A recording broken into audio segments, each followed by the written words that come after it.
नमस्कार दोस्तों, श्याम कृपा पर आप सभी का स्वागत है।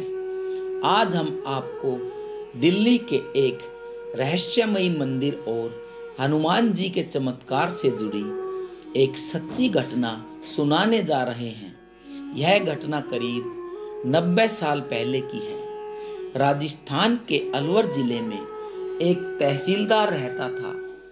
तहसीलदार और उसकी पत्नी बड़े ही अच्छे स्वभाव के थे, लेकिन उनके यहाँ कोई संतान नहीं थी, जिसके कारण दोनों बहुत ही निराश रहते थे। एक दिन तहसीलदार अपने घर के आसपास घूम रहा था, तभी उसने एक भेड़ चराने वाले को जंगल की ओर जाते हुए देखा। तहसीलदार ने वहां जाकर उसे रोका और बताया कि यहाँ पर भेड़ बकरियां चराना मना है। थोड़ी देर बाद दोनों वहीं बैठकर बातें करने लगे। बातों ही बातों में तहसीलदार ने उसे बताया कि इतने साल हो गए, लेकिन अभी तक हमारे यहाँ किसी बच्चे ने जन्म नहीं लिया है, जिसकी वजह से हम बहुत परेशान हैं।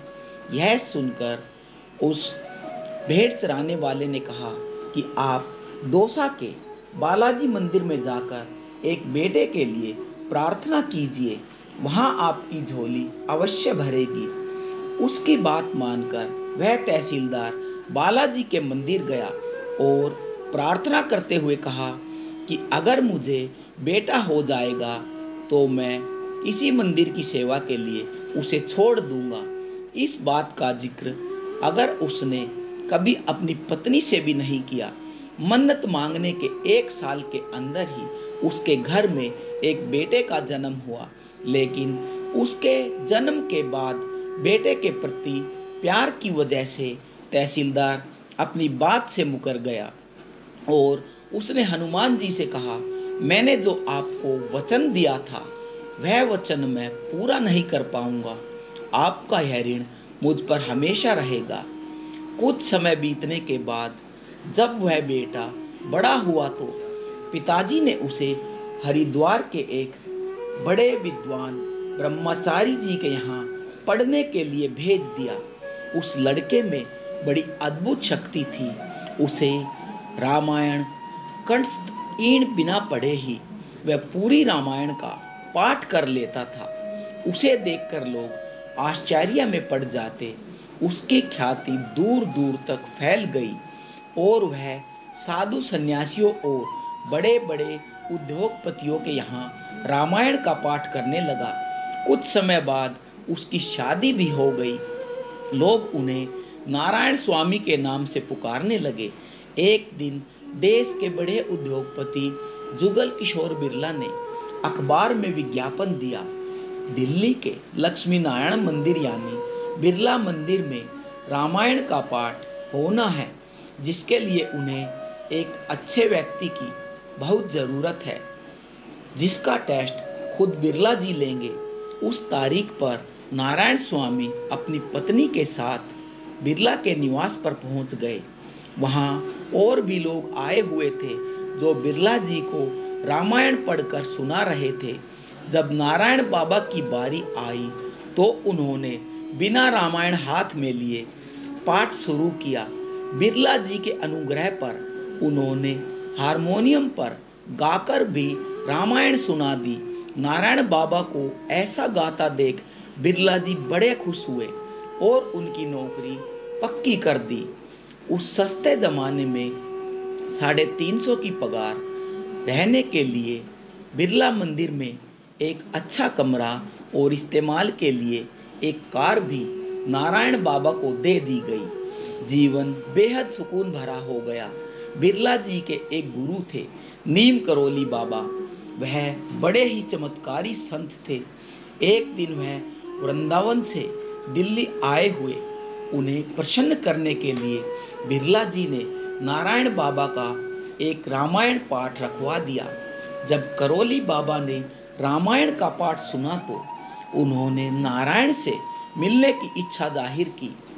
जब नारायण बाबा उनसे मिलने पहुँचे तो नीम करोली बाबा ने कहा कि तेरे पिताजी ने हनुमान जी से धोखा किया है।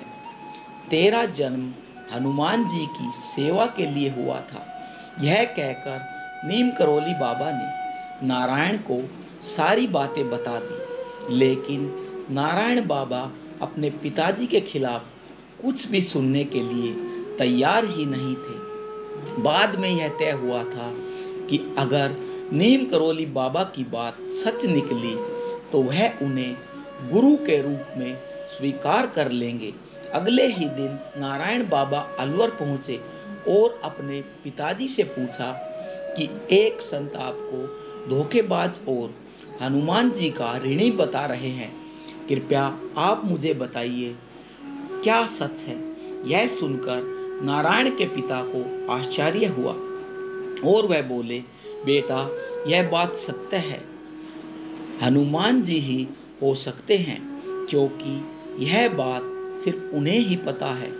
पिता की बात सुनने के बाद नारायण बाबा वहाँ से वापस लौट आए और नीम करोली बाबा को अपना गुरु स्वीकार किया।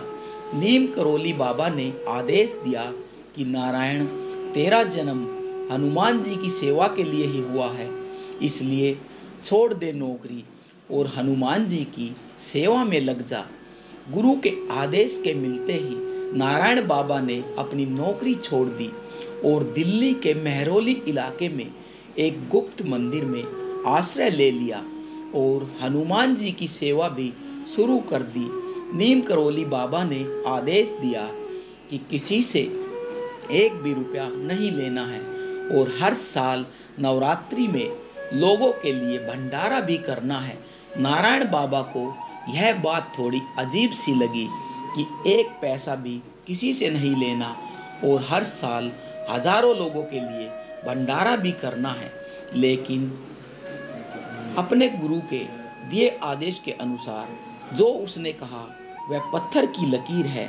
बिना सोचे समझे नारायण बाबा ने अपना काम शुरू कर दिया। नीम करोली बाबा ने बिरला जी से कहकर नारायण बाबा की पत्नी को घर चलाने के पैसे हर महीने दिलवा दिए, लेकिन नारायण बाबा को पैसों से दूर रखा। 1969 से आज तक इस मंदिर में हर साल 2 बार नवरात्रि में हजारों लोग भंडारा खाकर जाते हैं। किसी को आज तक इस मंदिर में पैसे चढ़ाते भी नहीं देखा गया, लेकिन हनुमान जी की कृपा से सभी प्रसाद पाते हैं। सबको देखा गया।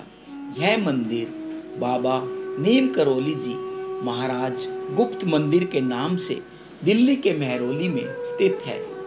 नारायण बाबा आज 94 वर्ष के हो गए हैं, लेकिन गुरु सेवा में आज भी लगे हुए हैं और चाहते हैं कि कम ही लोग उनसे मिलने के लिए आए। दिल्ली में घटने वाली यह एक रहस्यमयी और चमत्कारिक घटना है।